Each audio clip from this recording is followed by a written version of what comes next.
Hello friends, ಎಲ್ಲರಿಗೂ ನಮಸ್ಕಾರಗಳು. Smitha's magic ಹ್ಯಾಂಡ್ಸ್ಗೆ ನಿಮಗೆಲ್ಲರಿಗೂ ಸ್ವಾಗತ.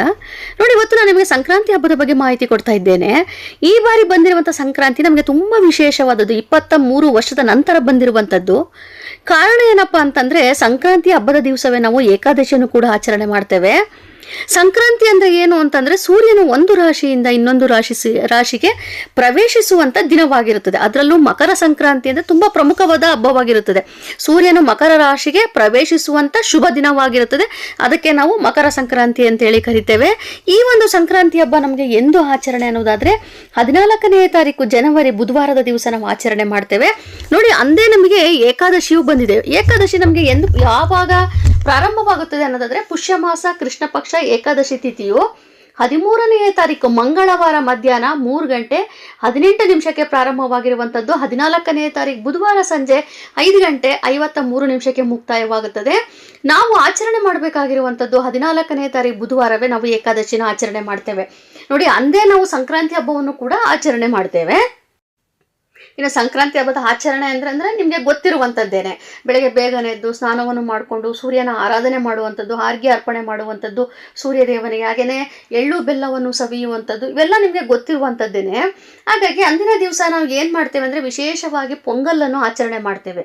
ಈಗ ನಮಗೆ ಏಕಾದಶಿಯೂ ಸಹ ಬಂದಿರೋದ್ರಿಂದ ನಾವು ಏಕಾದಶಿ ದಿವಸ ಅಕ್ಕಿಯನ್ನು ನಾವು ಮುಟ್ಟೋದೇ ಇಲ್ಲ ಅವತ್ತಿನ ದಿವಸ. ಹಾಗಾಗಿ ಈ ಸಂಕ್ರಾಂತಿ ಹಬ್ಬದ ಆಚರಣೆ ಹೇಗೆ ಅನ್ನೋದು ತುಂಬ ಜನದಲ್ಲಿ ಗೊಂದಲವಿರುವಂಥದ್ದು. ಹಾಗಾಗಿ ನಾನು ಈ ಬಾರಿ ನಿಮಗೆ ಸಂಕ್ರಾಂತಿ ಹಬ್ಬದ ವಿಶೇಷವಾದ ದೀಪಾರಾಧನೆ ತಿಳಿಸ್ಕೊಡ್ಬೇಕು ಅಂದ್ಕೊಂಡಿದ್ದೇನೆ. ಯಾಕಂದರೆ ಏಕಾದಶಿಯೂ ಇರೋದ್ರಿಂದ ಸಂಕ್ರಾಂತಿ ಹಬ್ಬನೂ ಇರೋದ್ರಿಂದ ನಿಮಗೆ ಮೊದಲ ಬಾರಿಗೆ ವಿಶೇಷವಾಗಿ ದೀಪಾರಾಧನೆ ತಿಳಿಸ್ಕೊಡ್ತೇನೆ. ಖಂಡಿತ ಎಲ್ಲರೂ ಕೂಡ ಇಷ್ಟವಾಗುವ ರೀತಿಯಲ್ಲೇ ದೀಪಾರಾಧನೆ ತಿಳಿಸ್ಕೊಡ್ತೇನೆ. ನಿಮಗೆ ಯಾರೂ ಕೂಡ ತಿಳಿಸ್ಕೊಟ್ಟಿರೋದಿಲ್ಲ ಆ ದೀಪಾರಾಧನೆ, ನಾನು ನಿಮಗೆ ತಿಳಿಸ್ಕೊಡ್ತೇನೆ. ಹಾಗೆಯೇ ಹಬ್ಬದ ಬಗ್ಗೆನೂ ಕೂಡ ನಾನು ನಿಮಗೆ ಸಾಕಷ್ಟು ಮಾಹಿತಿಗಳನ್ನು ನಾನು ಮುಂದಿನ ಒಂದು ದಿನಗಳಲ್ಲಿ ನಿಮಗೆ ಕೊಡ್ತಾ ಹೋಗ್ತೇನೆ.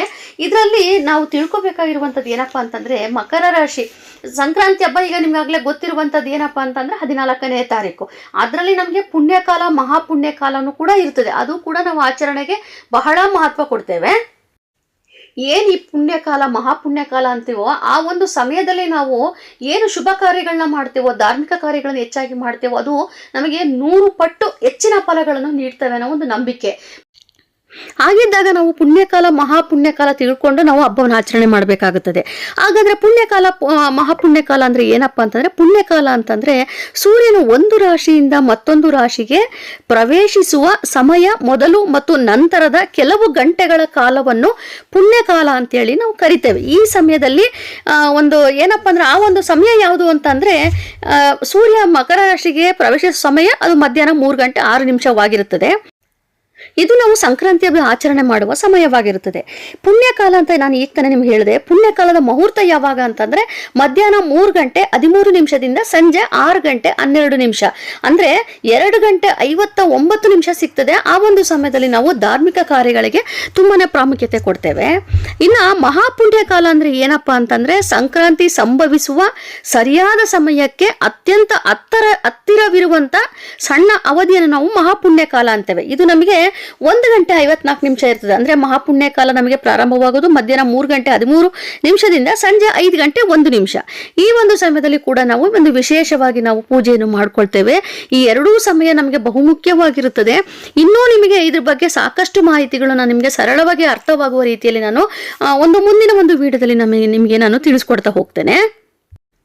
ಇದೇನು ಪುಣ್ಯ ಮತ್ತು ಮಹಾಪುಣ್ಯ ಕಾಲ ಅಂತೀವೋ, ಆ ಒಂದು ಸಮಯದಲ್ಲಿ ನದಿ ಅಥವಾ ಪುಣ್ಯ ಕ್ಷೇತ್ರಗಳಲ್ಲಿ ನಾವು ನದಿಯಲ್ಲಿ ಸ್ನಾನ ಮಾಡಿಕೊಂಡು ಸೂರ್ಯನಿಗೆ ಆರ್ಘ್ಯ ಬಿಡುವುದು ತುಂಬ ವಿಶೇಷವಾಗಿರುತ್ತದೆ. ಹಾಗೆಯೇ ಇನ್ನೊಂದು ಮನೆಯಲ್ಲೂ ಅಲ್ಲಿ ನೀವು ಮನೆ ಅಂದರೆ ತೀರ್ಥಕ್ಷೇತ್ರಗಳಿಗೆ ಹೋಗೋದಕ್ಕೆ ಆಗದೇ ಇರುವಂಥವರು ಮನೆಯಲ್ಲೂ ಕೂಡ ನೀವು ಯಾವ ರೀತಿ ಆಚರಣೆ ಮಾಡ್ಬೋದು ಅನ್ನೋದ್ರ ಬಗ್ಗೆನೂ ಕೂಡ ಮಾಹಿತಿ ಕೊಡ್ತೇನೆ. ಈಗಾಗಲೇ ಹೇಳಿದಾಗೆ ಮಕರ ಸಂಕ್ರಾಂತಿ ಜೊತೆಯಲ್ಲಿ ಏಕಾದಶಿ 23 ವರ್ಷಗಳ ನಂತರ ಬಂದಿರುವಂಥ ವಿಶೇಷ ಏಕಾದಶಿ ಇದಾಗಿರುತ್ತದೆ. ಹಾಗಾಗಿ ಈ ಏಕಾದಶಿಗೆ ಷಟ್ತಿಲ ಏಕಾದಶಿ ಅಂತ ಕರಿತೇವೆ. ಹಾಗಾಗಿ ಈ ಸಂಕ್ರಾಂತಿ ಹಬ್ಬ ಷಟ್ತಿಲ ಏಕಾದಶಿ ಎರಡನ್ನೂ ಒಟ್ಟಿಗೆ ನಾವು ಯಾವ ರೀತಿ ಆಚರಣೆ ಮಾಡಬೇಕು ಅನ್ನೋದನ್ನ ನಾನು ಒಂದು ವಿಡಿಯೋ ಮೂಲಕ ತುಂಬ ಸರಳವಾಗಿ ನಿಮಗೆ ವಿಸ್ತಾರವಾಗಿ ತಿಳಿಸ್ಕೊಡೋದಕ್ಕೆ ನಾನು ಇಷ್ಟಪಡ್ತೇನೆ.